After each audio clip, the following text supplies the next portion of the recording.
네, 몸이 불편하지 않으시면 우리 다 같이 일어나셔서 하나님의 말씀을 교독해서 읽도록 하겠습니다. 요한복음 3장 1절부터 8절까지 말씀입니다. 그런데 바리새인 중에 니고데모라 하는 사람이 있으니 유대인의 지도자라. 밤에 예수께 와서 이르되 라삐여 우리가 당신은 하나님께로부터 오신 선생인 줄 아나이다. 하나님이 함께하시지 아니하시면 당신이 행하시는 이 표적을 아무도 할 수 없음이니이다. 예수께서 대답하여 이르시되 진실로 진실로 내게 이르노니 사람이 거듭나지 아니하면 하나님의 나라를 볼 수 없느니라.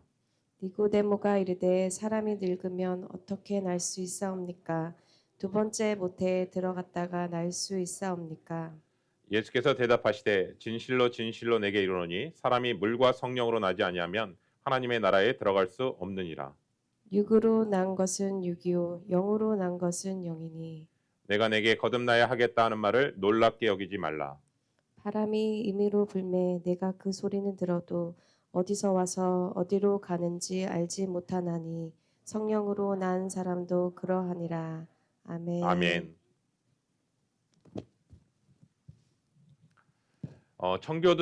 청교도들에게 있어서 신앙의 본질을 꿰뚫는 유명한 격언이 하나 있는데요. 두 번 태어나면 한 번 죽고 한 번 태어나면 두 번 죽는다. 부모를 통해서 누구나 육으로 다 태어나거든요.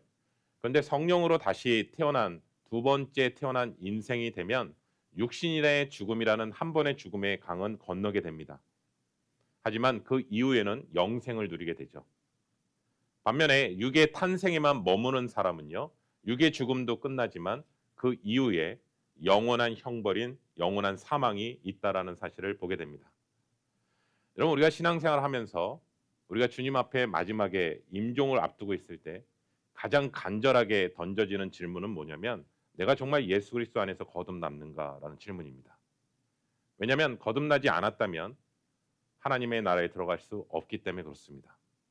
그래서 저는 오늘 이 시간에 오늘 특별히 하나님께서 주시는 그 거듭남에 대한 부분들을 한번 많이는 들었지만 한번 정직하게 하나님 앞에 1대1로 서보는 시간이 됐으면 좋겠습니다.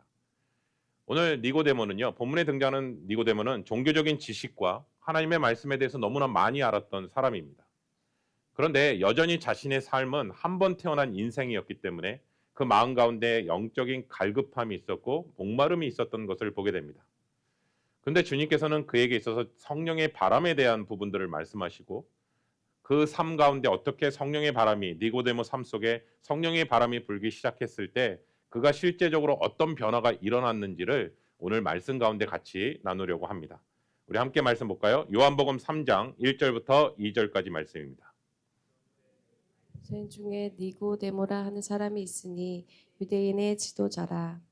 그가 밤에 예수께 와서 이르되 라삐여 우리가 당신은 하나님께로부터 오신 선생인 줄 아나이다.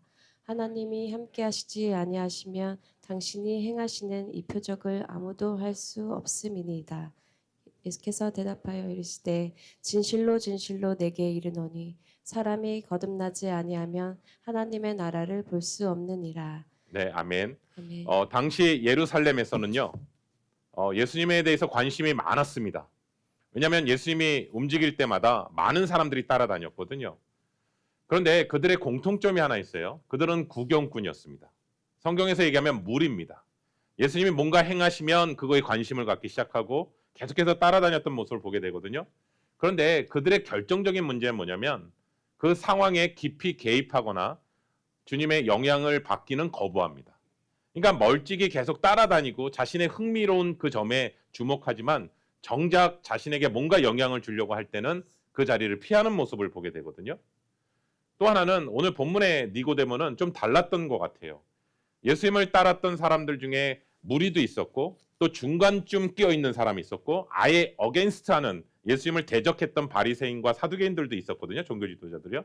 근데 그 중에 니고데모는 좀 달랐던 것 같아요. 왜냐하면 예수님이 지금 말씀하시는 그 부분들이 마치 나를 향한 말씀이라고 생각했던 것 같아요. 왜냐하면 니고데모는 율법의 정통한 학자거든요. 그리고 구약 성경에서 메시아에 대한 예언에 대한 징조들이 참 많이 있어요. 그런데 그것을 대해서 굉장히 관심을 갖고 있었고 기다리고 있었는데 지금 예수님이 지금 움직이시는 사역들이나 행하셨던 기적들을 보면 예를 들면 가까이 지난주에 나왔던 가나 혼인잔치 사건을 보면 이건 도저히 사람이 할 수 없는 일이잖아요. 그리고 요한복음 2장 끝 무렵에 보면 예수님께서 성전을 정화시키는 사건이 벌어지게 되거든요. 예수님이 홀로 그 많은 종교 지도들과 그 상황들 속에서도 하나님의 권능인 말씀 앞에서 완전히 다 뒤집어 엎는 사건을 통해서 니고데모는 아마 혹시 메시아가 오신다라는 그 부분과 지금 예수님께서 지금까지 행하셨던 그 하나님의 사역을 연관지기 시작하면서 아, 이것은 하나님의 권능이 없이는 불가능하겠구나라는 결론에 도달하게 된 것이죠. 그래서 이 지점에서 니고데모는 자신의 체면을 내려놓고 진리를 선택하며 남들의 시선에 두려워서 밤에 예수님을 찾아오는 장면을 보게 됩니다. 여러분, 제가 요한복음은요, 눈에 보이는 것으로만 표현하는 게 아니라 영적인 것도 표현하는 겁니다. 그러니까 눈에 보이는 시각은 밤이지만 영적인 시각으로 보면 그는 어두운 가운데 있었다는 뜻이죠. 그런데 지금 예수님 앞에 나오면서 그의 갈급함을 드러내는 것을 보게 됩니다. 여러분, 여기까지 니고데모를 통해서 우리가 한번 좀 돌아봐야 될 것은 무엇이냐면 지식의 축적이 신앙이라고 착각해서는 안 된다.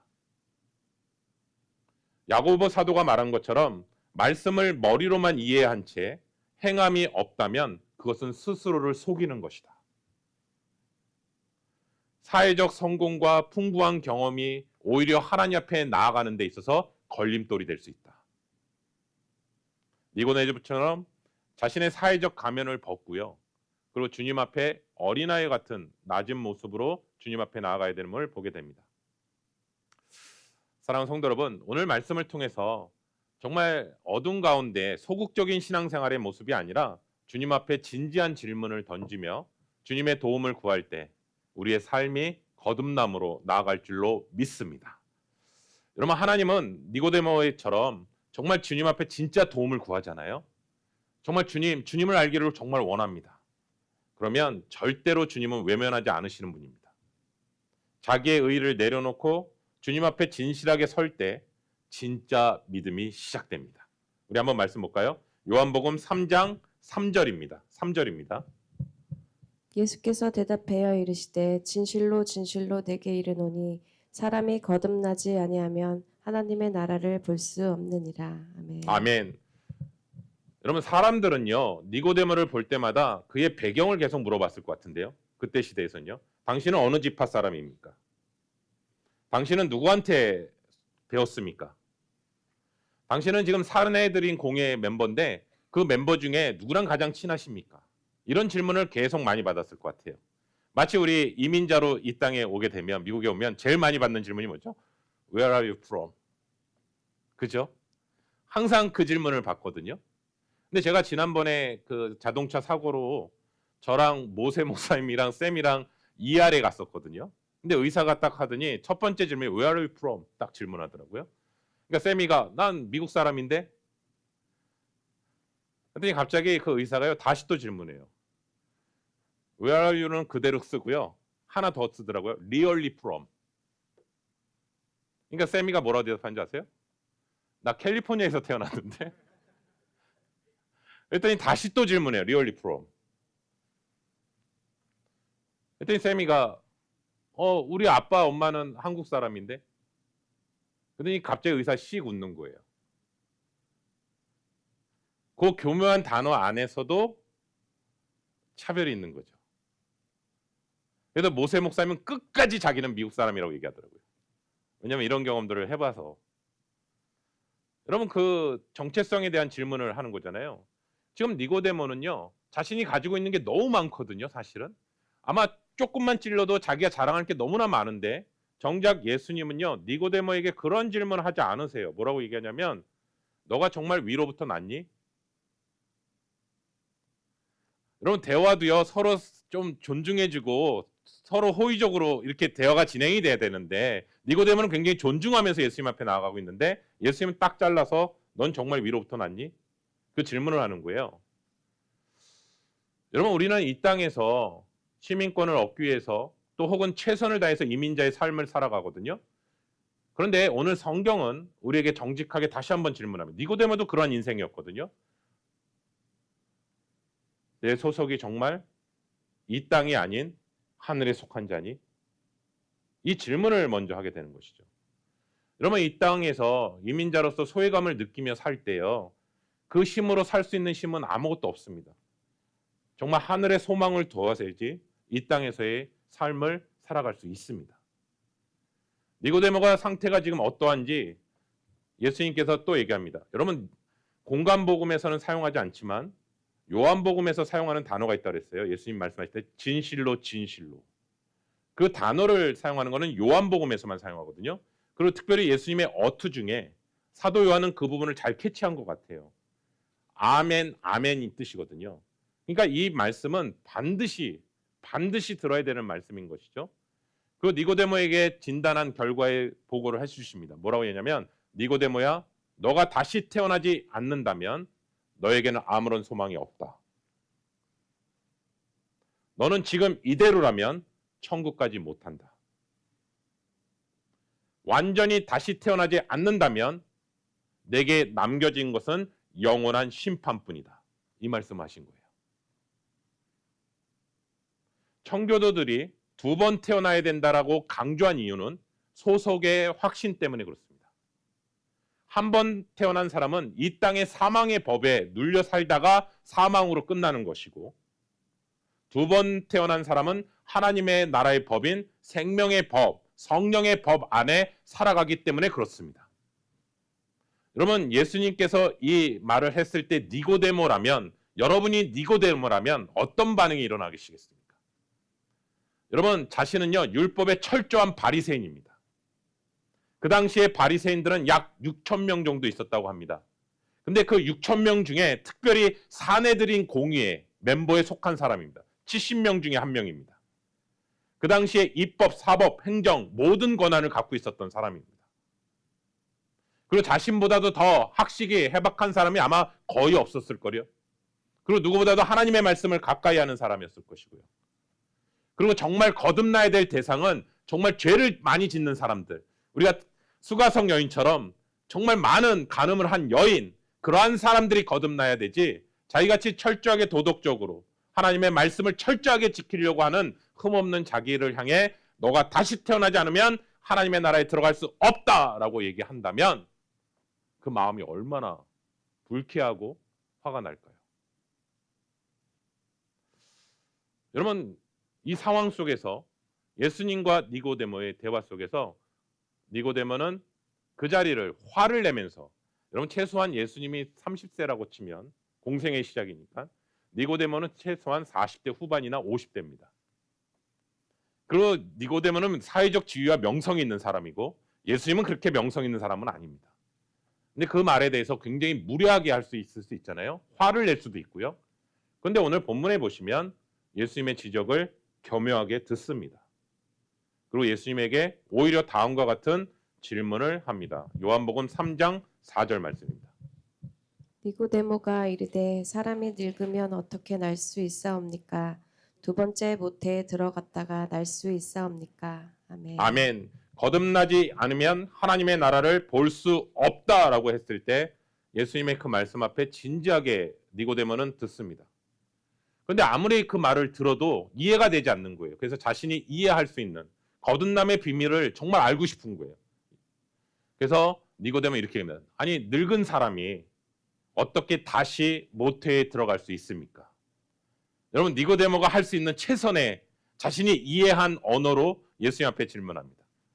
전형적인 이 땅의 논리, 육의 생각으로 반응하는 것이죠. 지금 주님은 영으로 얘기하고 있는데 본인은 육으로 반응하는 것을 보게 된 거죠. 그래서 예수님이 이렇게 친절하게 합니다. 육으로 난 것은 육일 뿐이며 반드시 물과 성령으로 거듭나야 한다.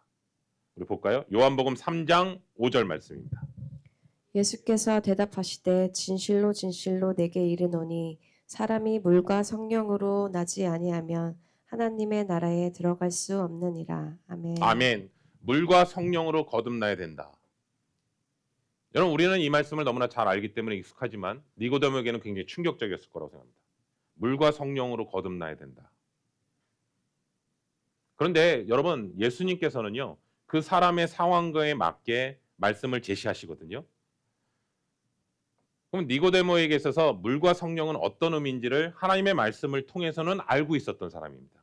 그래서 예수님께서 그 부분을 건드시거든요. 이 물과 성령으로 거듭난다. 이것은 구약 성경 중에 특별히 에스겔서에 있는 그 말씀에 대한 부분을 얘기하시는 겁니다. 우리 한번 볼까요? 에스겔서 36장 25절부터 27절입니다. 맑은 물을 너희에게 뿌려서 너희로 정결하게 하되 곧 너의 모든 더러운 것에서와 모든 우상 숭배에서 너희를 정결하게 할 것이며 또 새 영을 너희의 속에 두고 새 마음을 너희에게 주되 너의 육신에서 굳은 마음을 제거하고 부드러운 마음을 줄 것이며 또 내 영을 너희 속에 두어 너희로 내 율례를 행하게 하리니 너희가 내 규례를 지켜 행할지라. 아멘. 아멘. 여러분 구약 시대 때는요. 자신이 죄를 지을 때마다 제사를 지냈거든요. 그 동물을 가지고 와서 번제로 드리거나 이렇게 제물로 드렸었단 말이에요. 그런데 그것은 임시 방편이에요. 왜냐하면 우리 안에 도사리는 마음의 깊은 본성, 내가 하나님이 되겠다라는 그 원죄의 본성은 여전히 감춰둔 채 그것을 통해 나타나는 열매만 자르는 것이죠. 결국은 그 뿌리를 그대로 둔 채 계속해서 열매 행동들을 할 때마다 제사를 드리며 나아가는 것이죠. 근데 하나님께서는 오늘 에스겔을 통해서 놀라운 말씀을 선포하시는데 그게 뭐냐면 이제는 짐승의 피가 아니라 하나님이 직접 뿌리시는 맑은 물과 새 영으로 우리의 중심을 완전히 바꾸시겠다라는 거예요.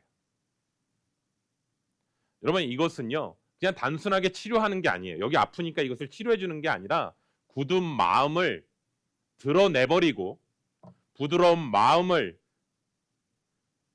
영적 심장 이식을 시켜버리겠다라는 거예요. 내가 지금 가지고 있는 이 굳은 마음을 빼서 영적 심장을 다시 집어넣겠다라는 것을 얘기하는 거예요. 그러면 그 영적 심장이 뭐냐라고 질문하신다면 그것은 바로 예수 그리스도의 십자가의 대속입니다. 왜냐하면 성령이 깨달아지는 건 언제냐면 예수 그리스도의 죽으심과 부활하심이거든요. 그것을 통해서 우리에게 새 생명을 부어주셨거든요. 그래서 우리를 새롭게 창조하시는 거거든요. 지금 예수님께서 지금 니고데모에게 그 얘기를 하시는 거예요. 우리 한번 또 볼까요? 요한복음 3장 6절부터 8절 말씀입니다. 육으로 난 것은 육이요 영으로 난 것은 영이니 내가 내게 거듭나야 하겠다 하는 말을 놀랍게 여기지 말라. 바람이 임으로 불매 내가 그 소리는 들어도 어디서 와서 어디로 가는지 알지 못하나니 성령으로 난 사람도 다 그러하니라. 아멘. 아멘. 여러분 이 6절 7절 말씀을 읽으면서 이게 이해가 될 것 같기도 하고 안 될 것 같기도 하는데 성령의 역사를 이해하는 데 세 가지 핵심 키워드를 예수님이 얘기하시는 거예요. 첫 번째는 뭐냐면 바람의 방향을요. 인간이 결정할 수 없듯이 성령의 역사 역시도 인간의 계획이나 통제 아래 있지 않고 철저하게 하나님의 주권 속에 있다라는 것을 얘기하는 거고요.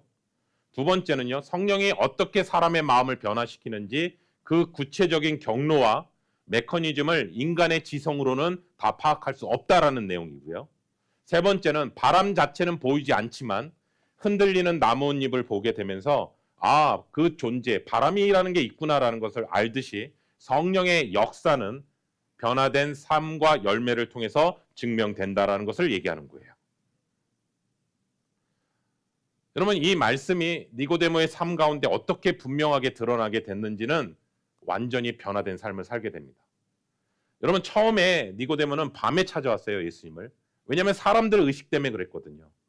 그래서 밤에 찾아왔는데 여러분 그거 아세요? 마지막에 니고데모는요. 빛의 모습으로 나타납니다. 빛의 헌신으로 나타납니다. 언제 나타나냐면 니고데모가 7장에 보면 예수님을 죽이려고 하는 공회원 사람들과 논쟁하는 가운데 예수님을 변호하는 장면이 나와요. 7장에서요.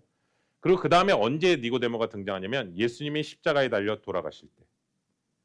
예수님의 12제자는 다 뿔뿔이 흩어졌거든요. 흩어진 이유는 뭐냐면 내가 예수님과 한 제자라고 한다면 나도 십자가에서 죽을 수 있기 때문에 그 자리를 다 도망갑니다.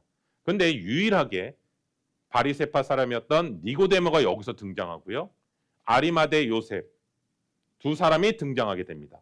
아리마대 요셉도 바리새인이었거든요. 근데 그는 자기의 무덤, 그 무덤을 예수님이 안치할 수 있도록 그 무덤을 내어드리게 되고, 니고데모는 자신이 가지고 있는 모략과 침향을 예수님 앞에 장례 치르는데 사용하게 됩니다. 그런데 어느 정도 양이냐면 33kg의 양입니다. 그러면 그 양의 의미는 어떤 의미냐면요, 왕이 죽었을 때 드리는 거예요. 그러니까 예수님을 자신의 삶 가운데 왕으로 모셨다라는 것을 드러내는 것이죠. 그런데 하필이면 왜 이때 등장할까? 여러분, 더 충격적인 건 뭐냐면 지금 예수님을 믿는다, 예수님과 함께한 사람들이라면 다 잡아 죽이려고 하는 상황 속에서 니고데모가 자신이 드러냈다라는 것은 자신은 사회적으로 매장당하는 상황이 펼쳐지는 것이고, 그리고 예수님을 왕으로 올리고 있다라는 것은 어둠에서 시작했던 니고데모가 아닌 예수 그리스도의 십자가의 사건을 통해서 빛으로 나오는 헌신의 모습이었음을 니고데모를 통해서 보게 됩니다. 어느 누구 의심할 수 없죠. 그 마음에 주님을 향한 거듭남이 있었다는 증거죠. 이게 진짜 예배자입니다. 제가 지난주에 그 달라스에 그 세미나가 있어서, 목회자 세미나 있어서 눈 때문에 못 갔어요. 온 가족이 같이 가려다가. 그래서 그날 이제 담당하시는 분도 오셨으면 좋겠다라고 얘기하셔서 땅의 길이 막혔기 때문에 하늘 길은 열리잖아요. 그래서 비행기를 타고 왔는데요. 비행기도요 3시간이 연착됐어요. 뭐 달라스 가기를요. 예, 7시 반에 출발하는 비행기인데 제가 9시 반 끊었거든요. 그래서 새벽 4시에 일어나서 미리 가서 스탠바이 하고 있었어요. 일찍 가는 비행기 탈 수 있어요. 탔어요. 저 한 명이 딱 됐더라고요. 와, 감사하다 했는데 9시 반에 출발한 거 있죠. 원래대로. 그러니까 뒤에 비행기도 계속 밀린 거죠. 어쨌든 도착했을 때 그날 그 제가 도착했을 때 이제 저녁 그 세미나 인도하셨던 분이 캘리포니아에 감사하님 교회가 있어요. 그 감사하님 교회 김영길 목사님께서 하셨던 거예요. 지금은 은퇴하셨어요. 그분이 이제 순복음교회, 여의도 순복음교회에서 파송을 받으셔서 미국의 플러 신학교에 공부하러 오신 거예요. 근데 이제 본인은 공부하고 다시 돌아가서 그거를 하기를 원했던 거죠. 근데 현재 상황에서 자꾸 교회 목회를 같이 했으면 좋겠다라는 분들이 계속 하시는 거예요. 근데 본인은 계속 거절했대요. 왜냐하면 자기는 목회에 관심 없고 그냥 티칭하거나 다시 돌아가는 거를 생각하고 계셨대요. 근데 하도 상황들 속에서 하다 보니까 어쩔 수 없이 목회를 하시게 된 거죠. 근데 목회를 하시면서 항상 매년마다 재직회의 때 그랬다는 거죠. 자기는 빨리 사임할 테니까 빨리 후임자를 정해라. 빨리 정해라. 근데 어느 날 한 집사님이, 안수 집사님이 골목으로 자기를 부르더래요. 그 말 할 때마다 얼마나 저희가 마음이 떨리는 줄 아냐고. 하실 거면 하신다고 하고 안 하실 거면 안 하신다고 얘기하시라고. 그래서 그러냐고. 내가 고맙다고. 내 다음에는 분명히 얘기하겠다고. 근데 그러면서 이제 목회하는 상황 속에 본인이 늘 던져졌던 질문이, 하나님이 정말 저를 부르셨습니까? 그거에 대한 확신이 없더래요. 근데 옆에 아내한테 얘기를 했더니 아내가 그랬대요. 자기는 유치원 때부터 목사 사모 되는 게 꿈이었대요. 그건 당신이 부른 거고. 그래서 아내 그래 마음을 들어주자라고 해서 이제 하게 되셨대요. 근데 어느 순간 아내가 너무 힘들어해서 다시는 안 하고 싶다. 그래서 이제 더 잘 됐다. 내가 이제 안 해도 되겠구나라고 하면서 하나님 앞에 계속 저 부르심에 대해서, 하나님 정말 저를 부르셨다면 저에게 사인을 주십시오. 근데 가만히 보니까 안 부르신 사인만 보이는 거예요. 현실 속에서. 교회는 점점 어려워지고 갈등이 일어나고 사모는 점점 힘들어하고, 난 정말 안 부르셨구나라고 이제 점점 확신해 가는 상황 속에서 한 모녀 성도가 자신의 아버지를 한번 저희 집에 오셔서 신방해 주셨으면 좋겠다고. 아버지가 여전히 교회를 다니시지 않는데 목사님이 꼭 와주셨으면 좋겠다고. 근데 꽤 멀었대요 또. 근데 굳이 가고 싶은 마음도 없었고. 그래서 어쩔 수 없이 하도 부탁하니까 가셨대요. 가시자마자 이렇게 딱 했는데 얼굴이 벌써 안 좋더래요. 그 아버님의 얼굴이. 만나자마자 그랬대요. 예수 믿어야 천국 가십니다. 이렇게 얘기하니까 바로 그런 말 하는 것 때문에 나는 기독교 안 갑니다. 교회 안 갑니다. 근데 순간 헉했대요. 그 다음에 대화할 내용이 없는 거예요. 그러고 나서 그래도 하다가 이제 대화하는데 마지막에 굉장히 어색해지는 거예요. 그 자기도 속으로 했대요. 하나님 보셨죠? 저 안 부르신 거.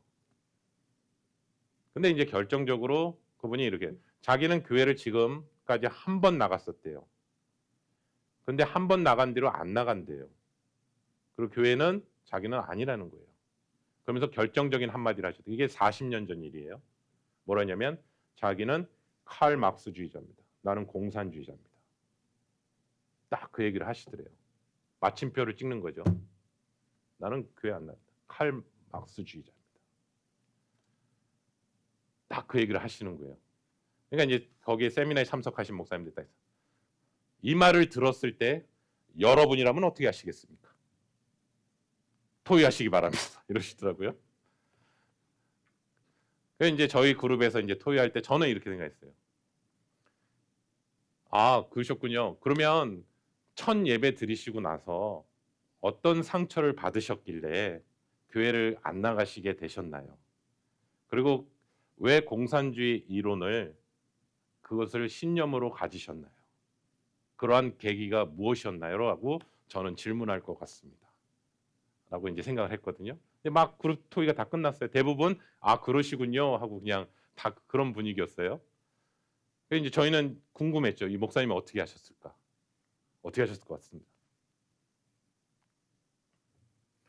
그 자리에서 그냥 일어나서 나가셨대요.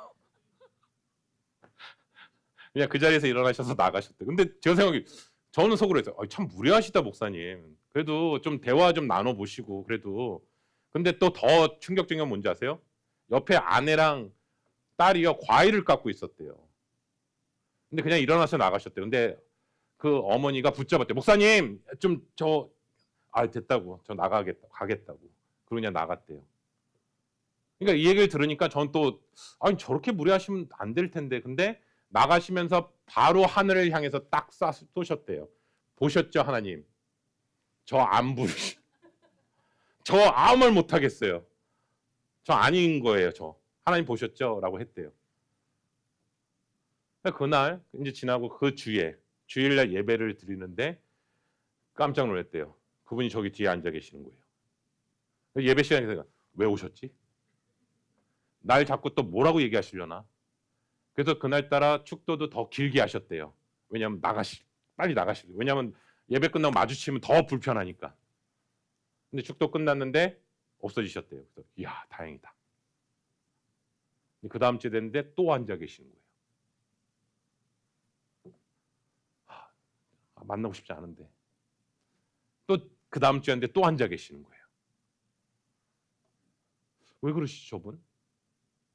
혹시 뭔가 폭발하시려고 그러나? 근데 그 다음 주에도 또 앉아. 근데 이제 피치 못해서 이제 마주할 수밖에 없었대요. 예배 끝나고 악수하면서. 근데 그분이 딱 이렇게 얘기하시더래요. 목사님 설교를 들으니까 말씀을 들으니까 제가 죄인인 걸 알겠습니다. 그래서 84세 때 세례를 받으셨대요. 그리고 마지막에 잘 신앙생활 하시고 가시게 된 거예요. 근데 제가 그 얘기를 이제 다 들으면서 무슨 마음이 들었냐면 하나님이요. 그 어르신한테도 역사하셨지만 그 목사님한테도 역사한 거 아세요? 본인 생각에 자기는 하나님 날 부르시지 않았다 목회에서는. 근데 하나님께서 자신의 경험과 이해할 수 없는 것으로 하나님의 부르심을 알게 하신 거고 또 전혀 사람으로의 힘으로는 그분이 변할 수 없는 사람인데 하나님께서 이러한 사람을 통해서조차도 하나님께서는 성령께서 일하신다라는 것을 알게 하신 것이죠. 제가 그 얘기를 보면서 무슨 생각이 들었냐면 맞다. 내가 누군가에게 잘 설득해서 그분이 예수님을 믿는 게 아니라 그 사람을 변화시키고 믿게 하시는 분은 성령님이시다. 그렇기 때문에 우리가 신앙생활 하는 가운데 말씀을 전할 때도 성령님을 의지하는 것이죠. 왜냐하면 사람을 변화시킬 수 있는 힘은 저에게 없습니다. 근데 우리는 자꾸 착각하는 것이죠. 내가 뭔가 좀 더 열심히 하면 뭔가 더 노력을 하면 사람은 변화될 거예요. 아니요. 사실은 아니에요. 성령님께서만이 저와 여러분을 변화시킬 수 있습니다. 여러분 아무리 조화는요 예뻐도요 그 안에서 자라나지 않습니다. 이유는 하나입니다. 거기에 생명이 없기 때문에 그렇습니다. 근데 생명이 있는 거는요. 아무리 작은 거라도 반드시 자라나게 돼 있습니다. 마찬가지입니다. 우리의 신앙생활 가운데 한번 내 신앙이 왜 이렇게 자라지 않을까? 내 신앙생활 하는데 왜 나는 여전히 변화되지 않을까? 그렇다면 정말 첫 번째 던져야 될 질문은 내가 정말 예수 그리스도 안에서 거듭났는가? 왜냐하면 거듭나지 않은 상태면 종교적인 그 행위들은 얼마든지 할 수 있거든요. 근데 그 안에 생명은 없습니다. 또 반면에 내가 예수 그리스도 안에서 거듭났다면 영적으로 어린아이거든요. 근데 그 아이가 계속 그 상태로 머물러 있으면 안 되잖아요. 그 믿음은 또 자라나게 돼 있거든요. 내가 얼마만큼 또 하나님의 은혜 가운데 하나님의 인도하신 가운데 나아가고 있는가. 그 질문도 정직하게 해봐야 되는 것이죠. 제가 오늘 말씀을 이렇게 전하면서 한번 오늘 주신 이 말씀을 한번 자가 진단 세트를 한번 신앙적으로 만들어 봤어요. 그래서 우리 성도님들한테 한번 이 부분을 예 아니오에 대한 정답을 묻는 질문이라기보다는 내 현재 영혼의 닷이 어디에 내려져 있는지를 한번 좀 정직하게 나와 하나님과 한번 섰으면 좋겠다라는 마음으로 질문을 하려고 합니다. 그래서 이 시간에 잠시 눈을 감아 주시겠어요? 네, 다른 사람 신경 쓰지 말고요. 제가 던져지는 이 질문을 한번 스스로 하나님과 나 스스로 한번 대하는 시간을 가졌으면 좋겠습니다. 첫 번째는 이렇습니다.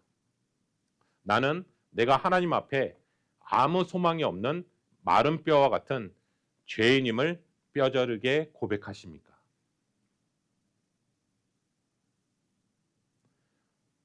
예수님이 단순히 내 문제를 해결해 주는 도우미가 아니라 내 생명의 유일한 주인이심을 믿으십니까? 누군가 나를 비난하거나 손해를 입혔을 때 즉각적으로 갚아주려는 본능적 반사보다 내 안에서 멈추게 하시는 성령의 다스림을 경험하고 계십니까?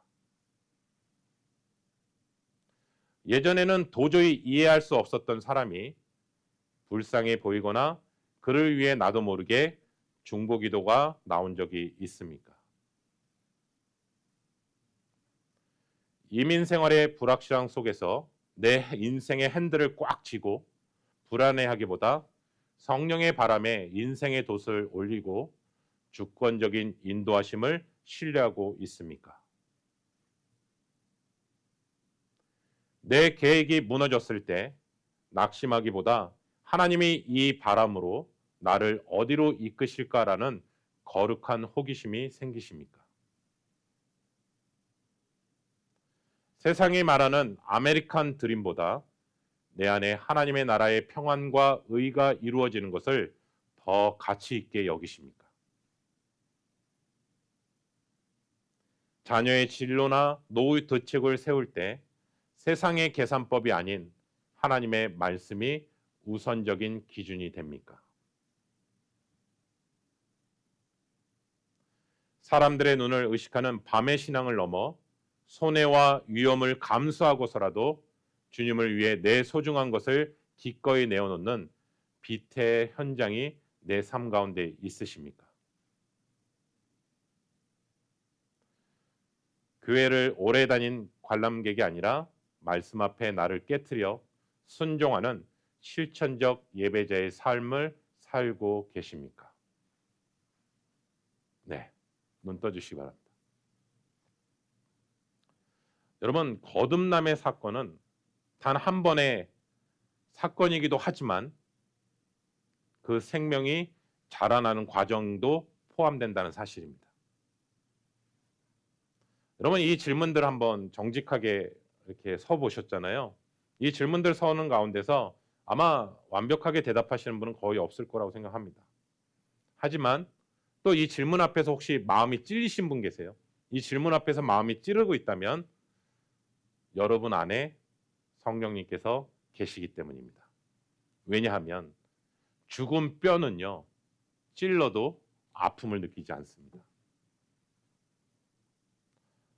성도 여러분, 거듭남은 단순히 한 번의 감정적인 고백이 아닙니다.